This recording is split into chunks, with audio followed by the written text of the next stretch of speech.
পৃথিবীতে প্রত্যেকটা মানুষের হৃদয়ে ব্যথা আছে, শুধু প্রকাশ করার ধরনটা আলাদা। জীবনের সবচেয়ে কাছের বন্ধু হলো আয়না। তুমি কাঁদলে সেও কাঁদবে, তুমি হাসলে সেও হাসবে, কিন্তু তুমি তাকে আঘাত করলে সে নিজেই ভেঙে যাবে। কাউকে নিয়ে সমালোচনা করা যতটা সহজ, তার জায়গায় দাঁড়িয়ে তার পরিস্থিতি বোঝা ঠিক ততটাই কঠিন।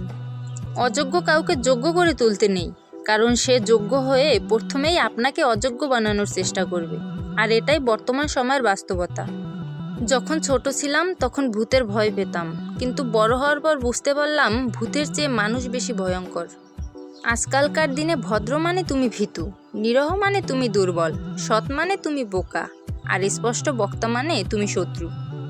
মানুষ যখন মিথ্যা স্বপ্ন আর আবেগের মাঝে থাকে তখন মনে হয় জীবনটা অনেক সহজ, আর যখন বাস্তবতার মুখোমুখি দাঁড়ায় তখন বোঝা যায় জীবনটা কত কঠিন।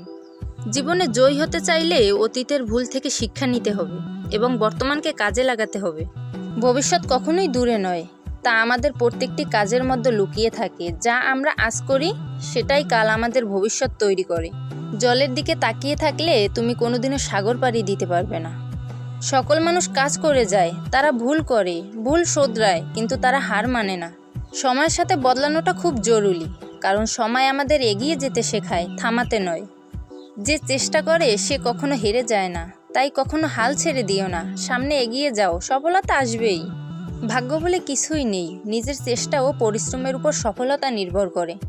অন্যের ভুল থেকে শিখুন, কারণ জীবন এত বড় নয় যে আপনি নিজে সব ভুল করে শিক্ষা নেবেন। নিজেকে কখনো অন্য কারোর সাথে তুলনা করো না, তাহলে তুমি তার মতো হয়ে যাবে। নিজেকে নিজের সাথে তুলনা করো, তাহলে নিজের ভুলগুলো শুধরাতে পারবে।